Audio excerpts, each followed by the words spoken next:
Hey folks, it's Paul. It's a Monday night, and tonight I want to talk to you about nothing.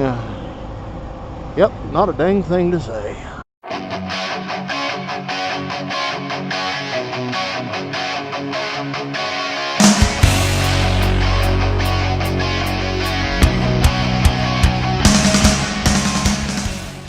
So, without getting into any big details, I can tell you this much safely, and that is that since I have been back in North Dakota, I've only made one video, and there's a reason for that.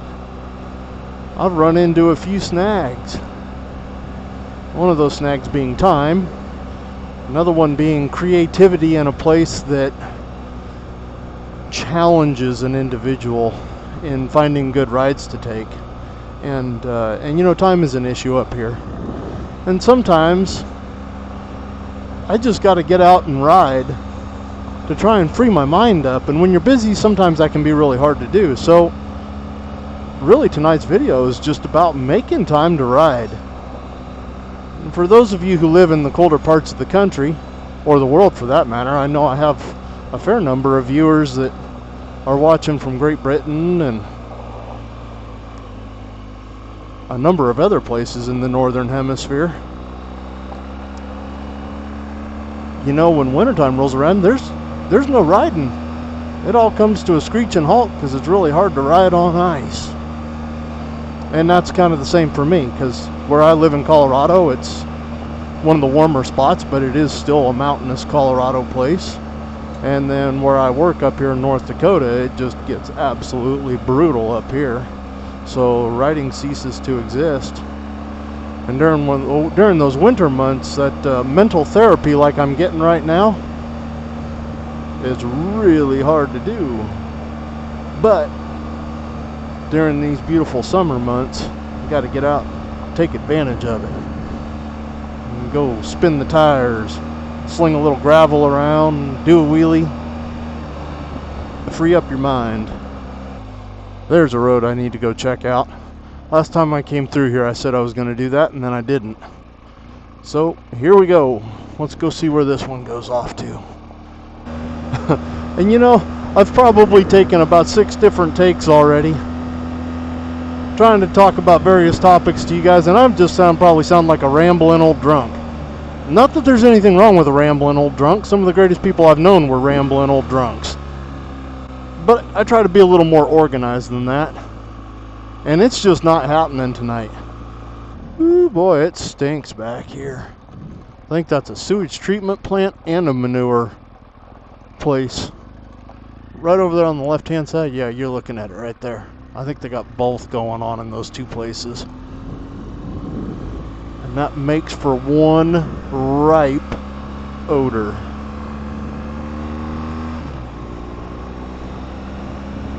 That would probably make a fella second guess whether or not having dinner a few minutes ago was a good idea.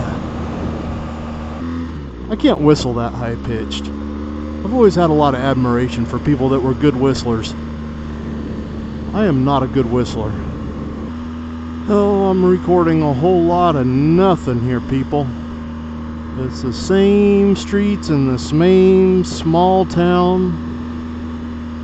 Go to the same nowhere places, and you can look at them each day for the small changes maybe that they have to offer. But when your heart seeks mileage, countryside, riding off into the unknown, seeing unseen places,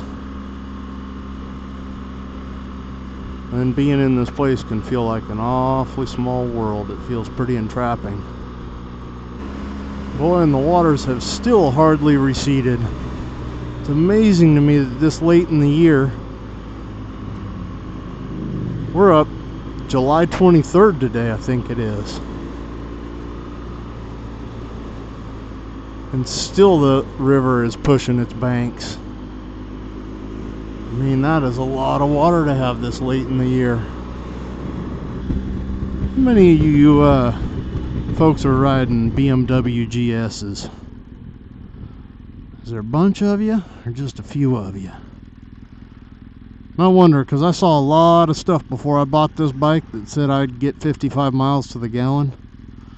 And I don't know if it's just my riding style, or if it's that the engine hasn't broken in yet, or what the story is, but I have yet to see better than 40.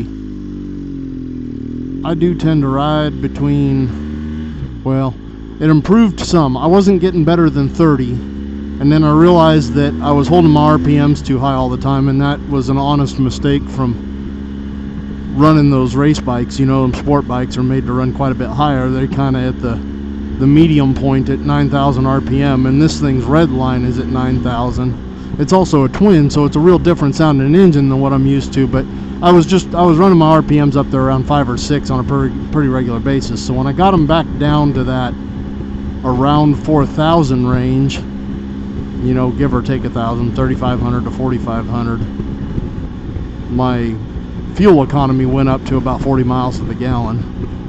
And it fluctuates a little bit depending on how much dirt riding I'm doing. If I'm hard on and off the throttle, then it goes down a couple, or if I'm out doing like I'm doing today, where I'm just kind of riding around like this, then it goes up a little bit. But I wonder how many of you guys are